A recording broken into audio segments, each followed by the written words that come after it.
அன்பான சுபிக்ஷா டிவி நேர்களே, உங்களின் அன்பான சயின்டிபிக் வேதிக் அஸ்ட்ராலஜி பேசுகிறேன். நல்லது நினைப்போம், நல்லதே நடக்கும். இப்போ பார்த்தீங்கன்னா, இந்த மாத பலன்கள் நம்ம பார்க்குறோம் இல்லைங்களா, எந்த ஒரு ரீசனுக்காக பார்க்குறோங்கிற ஒரு விஷயத்தையும் நம்ம தெரிஞ்சுக்கிறோம்.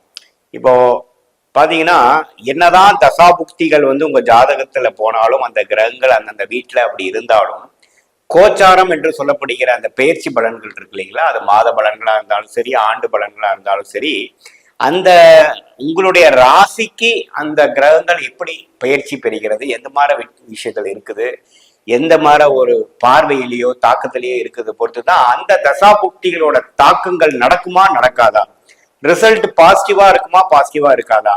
அதாவது தசாபுக்திகளை ஒரு 70% பலன் கிடைக்கணுங்கிற ஒரு அமைப்பு இருந்ததுன்னா, கோச்சாரம்ங்கிற சொல்லப்படுகிற இந்த செவ்வாய் பயிற்சி, ராகு கேது பயிற்சிங்கிறலாம் ஒரு சப்போர்ட்டிவா இருந்ததுன்னா 70% கிடைக்க வேண்டிய இடத்துல ஒரு 90% கிடைக்கும். இதே கோச்சார அடிப்படை, இந்த மாத பலன், ஆண்டு பலம், இந்த கோச்சார அடிப்படையில பாத்தீங்கன்னா சனி பயிற்சி, குரு பயிற்சி, ராகு பயிற்சி விஷயங்கள்லாம் அவ்வளவு சாதகம் இல்லாமல் இருக்கும் பொழுது, அத்தகைய கிரகத்தின் தசையை புக்திகளே உங்களுக்கு நடக்கும் பொழுது 70% கிடைக்க வேண்டிய இடத்துல ஒரு 50-60% தான் கிடைக்கும்.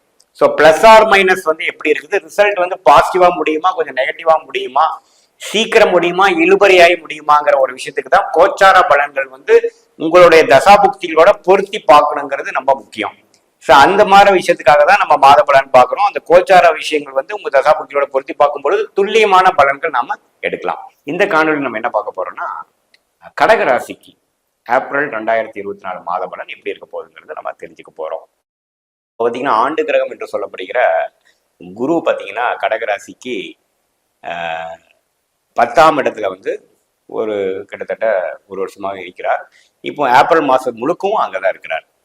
அதே மாதிரி சனி பார்த்தீங்கன்னா 8ஆம் இடத்துல இருந்து அஷ்டம சனி தாக்கம் கடகராசிக்காரருக்கு இருக்குதுங்கிறது எல்லாத்துக்கும் நல்லா தெரியும். அதே சமயத்தில் 3ல் கேதுவும் 9ல் ராகுவும் இருந்துட்டு இருக்கார். இந்த ஆண்டு கிரகம் என்று சொல்லப்படுகிற 4 கிரகத்துல எந்த விதத்திலையும் மாற்றம் இல்லை. இப்போ பார்த்தீங்கன்னா 8ஆம் இடத்துல சனியோட சேர்ந்து இருக்கக்கூடிய கிரகம் செவ்வாய். அவர் ஏப்ரல் 23ஆம் தேதி பார்த்தீங்கன்னா அந்த கும்பத்திலிருந்து மீனத்துக்கு போய் 8ஆம் இடத்துல 9ஆம் இடத்துக்கு போறது ஒரு நல்ல ஒரு மாற்றம்.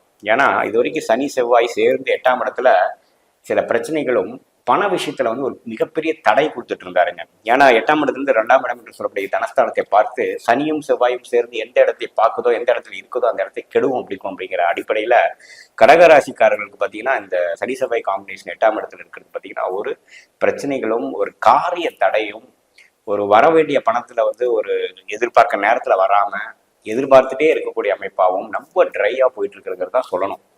இப்போ 23ஆம் தேதி ஏப்ரல் பார்த்தீங்கன்னா 9ஆம் இடத்துக்கு போய் 8ஆம் இடத்துல விலகிறது ஒரு நல்ல மாற்றம். கொஞ்சம் கேஷ் ஃப்ளோவும் சில விஷயங்களும் பாசிட்டிவா வரக்கூடிய அமைப்புக்கு எல்லா வயதினருக்கும் கடகராசிக்காரங்க பார்க்க போறாங்க. அது ஒரு நல்ல மாற்றமா இருக்குதுங்க.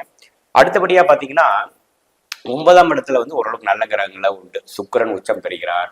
புதன் பார்த்தீங்கன்னா ஏப்ரல் 10ஆம் தேதி 10ஆம் இடத்துல இருந்து 9ஆம் இடத்துக்கு வர்றது நல்ல ஒரு விஷயம்தான். ராகுவும் 9ஆம் இடத்துல இருந்து கொஞ்சம் பலன்களை குறைக்கிறாருன்னு தான் சொல்லணும் இல்லையா. மற்றபடி சூரியன் பார்த்தீங்கன்னா 9ஆம் இடத்துக்கு சூரியன் ஏப்ரல் 14ஆம் தேதி 10ஆம் இடத்துக்கு போகிறது அருமையான விஷயம்.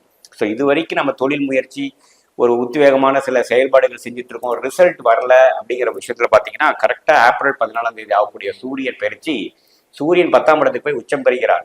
ஸோ அது அருமையான ஒரு விஷயம் கடகராசிக்காரர்களுக்கு. ஸோ முதல் 2 வாரம் ஒரு மாதிரியான ஒரு பிரச்சனைகளும், 2வது வாரத்திலிருந்து ஆகக்கூடிய சூரிய பயிற்சியும் 23ஆம் தேதி ஆகக்கூடிய செவ்வாய் பயிற்சியும் அருமையான ஒரு பயிற்சிகளாக இருந்து செகண்ட் ஹாஃப் கடகராசிக்கு ஒரு நல்ல ரிசல்ட் கொடுக்கக்கூடிய அமைப்பு தான் இருக்குங்க.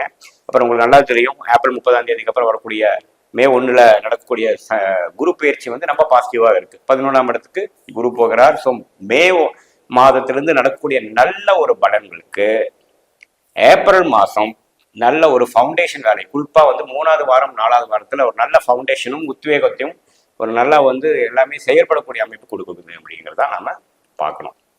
ஸோ கடகராசிக்கு பார்த்தீங்கன்னா முதல் 2 வாரம் ஒரு சுமாரான ஒரு பலன்களும், 3வது 4வது வாரத்திலிருந்து நல்ல ஒரு பலன்களும் கொடுக்கக்கூடிய அமைப்பு கண்டிப்பாக உண்டு. அப்ப அடுத்த வரக்கூடிய 11ஆம் இடத்துல இருக்கக்கூடிய குரு என்னென்ன பலன்கள் கொடுக்க போகிறாரோ அதுக்கு வேணுங்கிற ஃபவுண்டேஷன் ஒர்க்கு கொடுக்கக்கூடிய ஒரு மாதமாக கடகராசிக்காரர்கள் இருக்கு. பட் என்னதான் நம்ம இருந்தாலும் நம்ம தெரிஞ்சுக்கணும், கடகராசிக்கு அஷ்டம சனி நடந்துட்டு இருக்கு. ஸோ அஷ்டம சனியினால இவ்வளவு தூரம் கஷ்டப்பட்டு இருந்தவங்களுக்கு ஏதோ கொஞ்சம் பரவாயில்ல, ஒரு கதவு திறந்தது, ஒரு ஹோப் கிடைச்சிது, இது இந்த பிரச்சனைகள் எங்க முடியும், எங்க நம்ம டெவலப் ஆகும், எப்படி டெவலப் ஆகுங்கிற ஒரு சில வழிகள் நமக்கு தெரிந்தது அப்படிங்கிற ஒரு மாதமாக கண்டிப்பாக ஏப்ரல் மாதம் கடகராசிக்காரர்கள் இருக்க போகிறது. எக்ஸாம்ஸ்க்கு ப்ரிப்பேர் பண்ணிட்டு இருக்கிற மாணவர்கள்லாம் பார்த்தீங்கன்னா முதல்ல இருந்தது காட்டிலும் இந்த மாதத்தில் கொஞ்சம் உத்வேகம், எப்படி எழுத போகிறோம், எப்படி படிக்க போகிறோம், படித்ததை எப்படி நடைமுறைக்கு கொண்டு வர போகிறோங்கிற ஒரு கான்ஃபிடன்ஸ் கிடைக்கக்கூடிய அமைப்பாகவும், ஒரு கிளாரிட்டி கிடைக்கக்கூடிய அமைப்பாகவும், ஃபைனலாக நான் ஓரளவுக்கு நல்லா பண்ணிட்டேங்கிற மாதிரி ஒரு ரிசல்ட் கொடுக்கக்கூடிய ஒரு மாதமாகவும் அமையுதுங்க. தொழிலதிபர்கள்லாம் பார்த்தீங்கன்னா சில தொழில் முயற்சி பண்ணி அடுத்த லெவலுக்கு போக முடியல, அஷ்டமசனி இந்த தாக்கத்தில் போய் மாட்டிட்டு இருக்கிறவங்களுக்குலாம் பார்த்தீங்கன்னா ஒரு சின்ன ஒரு விமோச்சனம் நடக்கிற மாதிரி சில விஷயங்கள் பாசிட்டிவாக நடந்தது அப்படின்னு சொல்லக்கூடிய ஒரு மாதமாக ஏப்ரல் 2024 கண்டிப்பாக உண்டு. இல்லத்தரசிகளுக்கும் பார்த்தீங்கன்னா சில விஷயங்கள், அதாவது உடல் ரீதியான தொந்தரவு, ஏன்னா சனியும் செவ்வாயும் 8ஆம் இடத்துல சேர்ந்துருந்து பார்த்தீங்கன்னா அந்த ரத்த விஷயத்துலையும் அவங்களோட உடல் உபாதை அடி வயிற்றுல சில பிரச்சனைகள்லாம் இருந்ததெல்லாம் பார்த்தீங்கன்னா கொஞ்சம் செவ்வாயோட பயிற்சி ஆனதுக்கப்புறம் அதெல்லாம் கொஞ்சம் தணிஞ்சது.